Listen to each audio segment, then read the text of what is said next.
In a game of Quizbowl, when you buzz in on something you think you know, but get it wrong, not only do you lose your team 5 points, but you also lose your team the chance at 3 bonus questions, each of them worth 10 points each. Therefore, negging, as we call it in Quizbowl, is very detrimental to your team. So while most people avoid this till once or twice a tournament, for me it happens 2 or 3 times a game.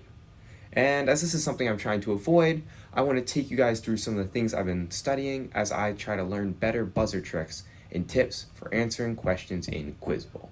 So, without further ado, I'm Lodrin, you're a bunch of nerds, and welcome to this video on how to buzz on literature questions.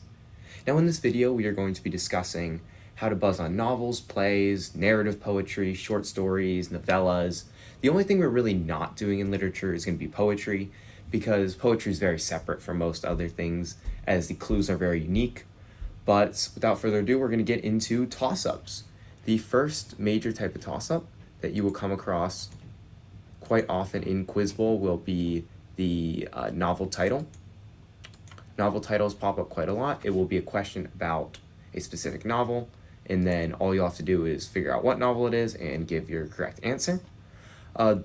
This is probably the most common type, but it's definitely the hardest type in general, because if you haven't read the novel, you're going to struggle to buzz on anything earlier than the last line. We're going to go over 2 types of these. The first is when it's not about a named character. So this is going to be your basic. We're going to go to Scarlet Letter for this one. And we're going to discuss the format. All right, the first clue of any of these will always be one specific detail. It will be a scene from the novel, it will be an important feature of the novel, but it will never be anything about the plot itself. In this one, it talks about the novel's introduction, the Customs House, which claims that the title object was found in an attic in Salem.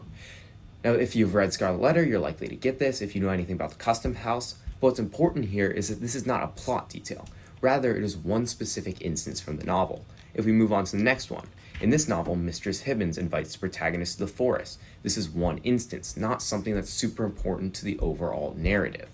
Now, as you go on, and as you start to move out of power, you'll start to see more of the giveaway clues appear. So usually your clue right before going out of power will be something that, if you've read the novel or know of it, such as Pearl, you really should be getting this. You'll see Pearl's also that here it's Arthur Dimmesdale. Basically, a lot of the time will be a major character, a major location, something that should give it away to most people who have read it or are familiar with it that this is the novel. The rest of the clues from here are really just trying to give it away to you as easily as possible. It will do some plot description, talk about how in this one he dies, Arthur Dimmesdale dies after acknowledging his illegitimate daughter Pearl. And then right at the end, it will really give it away by mentioning the author and probably the main character. In this case, Nathaniel Hawthorne's the author, and then Hester Prynne. So this is the general format when it's a non-title character. Sometimes you'll see a case such as with Huckleberry Finn, where the title of the novel is also the main character. So you'll see in this, let's see, here's a good example here. So even though Huckleberry Finn really only appears in his one novel, at the beginning, instead of saying novel, it's going to say this character.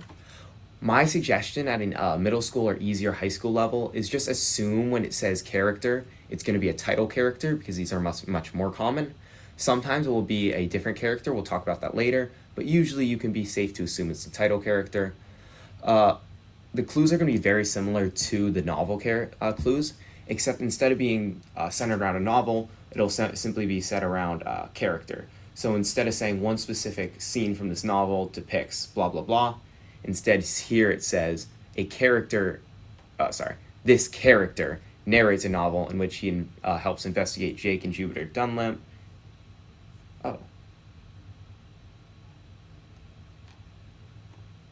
This one here is better. He witnesses a feud with the Shepherdsons. So instead of saying in this novel there is a feud about the Shepherdson, it just says this character witnesses it. Ultimately, it should lead you to the same conclusion. My suggestion for buzzing on these is only when you know it. Because if it's a clue, if it's a character that you think you've heard of, or if it's a scene that sounds familiar, well, it's probably because a lot of these scenes have very similar themes. For example, there is one, in Crime and Punishment, a horse is beaten on the side of the road. If you hear that and you know it's from Crime and Punishment, buzz on it. However, if you hear a clue about a horse, it's gonna put off some alarm bells in your head as you start to think, oh, in Crime and Punishment, there's that time that the horse is beat up.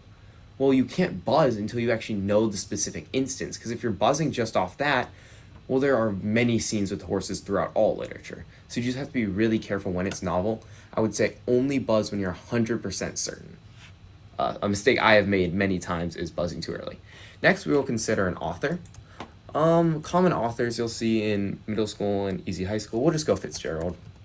I like to do Fitzgerald as an example. He's really good for this. Yes, this is perfect. This is a perfect clue right here. This is exactly what I'm talking about. This is how an author novel one works. It will start with a clue about a book you've probably never heard of. It could be a short story of the author, something that's not really talked about often. In this case, it's the short story Winter Dreams. It's going to give a clue about winter dreams, and then it's going to mention winter dreams. This is how almost every author clue starts in literature. It mentions a clue about a novel that's relatively unknown, mentions the novel itself. Then it will move on to a more well-known novel, but it won't give away that this is the novel. For example, here it's Tender as the Night, but it's not going to tell you it's Tender as the Night until the end of the question. Instead, it's just going to describe the couple Dick and Nicole Diver, and then it's going to say which was based on his relationship with Zelda Sayer. This here is almost always a character from a novel. If we go to the next one, Armory Blaine. If we go to the next one, Jordan Baker. The giveaway clue for authors is usually a character from one of their novels, or in this case, his wife, who's very much, many of his characters are based on his wife. Finally, it will start to describe the most famous novel. So in this case, it's describing The Great Gatsby, Fitzgerald's most famous novel. Talks about buying a home in West Egg, obviously telling you it's Great Gatsby. And then it will end off by describing usually something about their nationality. In this case, it says he's from the Jazz Age. And then it will give usually the two most famous novels. It will first say the one that was mentioned earlier in the clue, in this case, Tender as the Night, and then it will say Great Gatsby. Oh, sorry. I'm going to look up just one more of these. Here's another great example. A novella by this author. I have never heard of this. Except then it will mention, look, a diamond as big as the Ritz. Oh, wait, I do actually know this, so I would be able to buzz on the diamond as big as a Ritz. However, all of this here described it. So when you're studying for authors, what you want to do is you want to know a lot of their works, but you also have to know details of their works. Because even though I know The Diamond as Big as the Ritz is written by Fitzgerald, I wouldn't have been able to buzz on any of this information here. I would have had to wait for the short story to actually get named. So being able to do it quicker and earlier in the question is really important. And then it will go on, as you see, it starts to talk about semi-autobiographical novel that focuses on Princeton student Armory Blaine. That is This Side of Paradise, once again, a less famous novel of his, but describes with the giveaway clue being a character from it.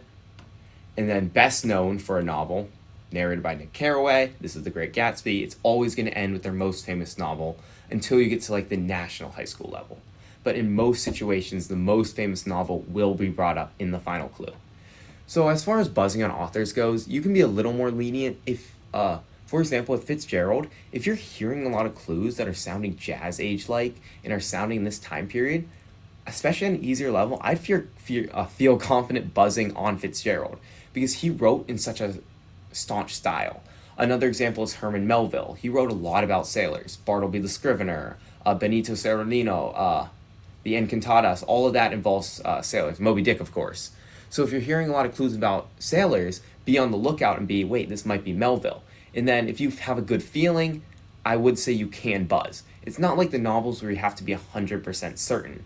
Because if I had to be 100% certain on clues about authors, I would have to wait for the final line of most clues. Because I'm not going to be 100% certain until I hear the work's title itself. So I would suggest being a little more aggressive with authors. The third, and the only other common type at this middle school, high school level, are topic clues. These are definitely a little less common, but they pop up a bit. A good example is one about baseball. And it will start with a clue that I have never heard of this book. But if you have heard of this book or read this book, you would instantly know it's baseball. However, I, of course, have not heard about this. This is how most topic questions work. The first clue is something super random, or it could be a super specific clue from a well-known novel. So either it's going to be about a completely unknown novel like The Natural, or it's going to be one very specific detail from The Great Gatsby. And then it's going to make it a little easier. In an Ernest Thayer poem about this activity, Flynn and Jimmy Blake precede the title character, who remarks, "That ain't my style." Now, at this point, that ain't my style is the giveaway clue, because the most famous literary work about baseball is Mighty Casey Has Struck Out. So therefore, it's going to start describing this, and once you hear this clue, that's when it's going to go out of power. Now, what I'd say for topic ones are these are by far the hardest, I think, because it's so hard to be confident. Like, even if you think you know what the natural is about, you've heard of it before, buzzing and saying it's baseball is just really scary because you haven't been given much information about it. And you really aren't giving much information until the final line, which says America's pastime. So when it is a topic question, if it's something about the Holocaust or something about baseball or something about flowers, you really should be more certain about it. At least hear two clues that you think make sense. So I'd suggest, unless you know the natural super confidently, wait a moment. Then once you hear in an Ernest Thayer poem about this activity, Flynn and Jimmy Blake, those sound like baseball names. That's going to add some credence to your theory. Maybe then you buzz. And I think this strategy here will help you with topic questions. Finally, I want to talk about one very rare but still important to note exception, and that is a character that is not the title character. Now, the level that Quizbowl 101 is going for is the low level. These will not pop up super often, but every so often you will see a character that is not the title character, and you have to be ready for that. What about Atticus Finch? I'm going to use Atticus Finch as the example, probably one of the most famous because he really is the star of To Kill a Mockingbird, even if he's not the main character. No toss-ups exactly about him. But Finch family in general works. To Kill a Mockingbird does not mention the Finch family in the name, but everything in the novel is about it. So what you'll see is this will start with one member of this family finds a pamphlet titled The Black Plague when she comes to visit her father in a novel. When you're hearing clues about one member of this family or this character, and you think it might not be the title character, you have to be super careful. Because even after identifying that this is To Kill a Mockingbird, well, there are so many families it could be. It could be the Robinsons, it could be the Finches, it could be the Ewells. So at that point, you really have to either, if you don't instantly know that this is the Finches, these types of clues, you'll really have to find the novel first, and then from there you can try to pick out the character. Another key here is if you think you know the novel, and you think it might be the main character, but you're not 100% certain, I would say usually don't buzz. Or sorry, I would say usually do buzz once the power clue happens, because the, like, quote, for example, sorry, I think I explained this badly. But basically what I'm saying is you'll be able to tell if it is the title character if you know what the novel is. So because I know it's, let's use an example from Little Women. I know enough about Little Women that once I figure out that the novel is Little Women, I would be able to instantly tell whether or not it was talking about the main family in Little Women. If it wasn't talking about the main family in Little Women, I would be lost. I wouldn't know any other characters in the novel, except maybe Professor Byre.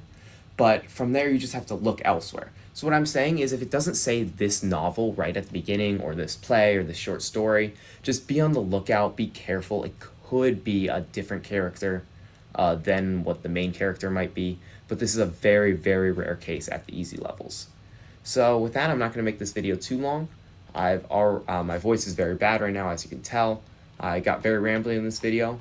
But these toss-ups for literature are probably the easiest to buzz on, because if you know it, you should buzz. If you don't know it, probably don't buzz unless it's an author. If it is an author, and you have a good feeling about a certain author, I would suggest buzzing, but in all other cases, wait until you know for certain.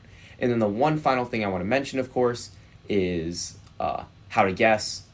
Obviously, at the end of the clue, sometimes your team's not going to know it, your opponents aren't going to know it, especially if you're captain of your team or your team's literature person, they're going to expect you to guess. So how do you guess about things you don't know?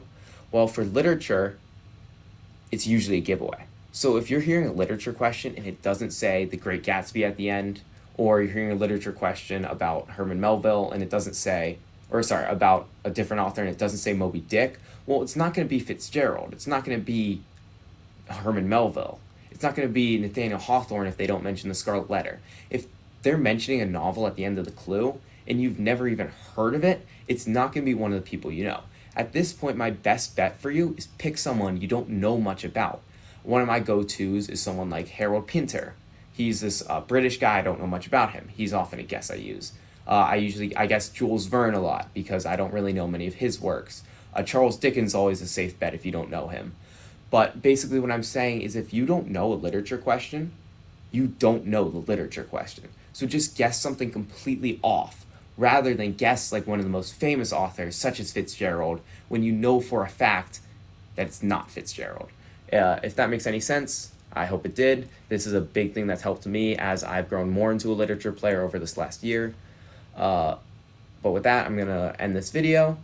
Please comment below if you watched to the end and have any corrections or further clarifying questions.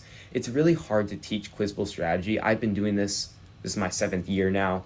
I've heard hundreds and hundreds of questions. I know how to buzz. I still do it wrong a lot, but I have a lot of this strategy. So if you have questions, have specific things you want to know, please ask.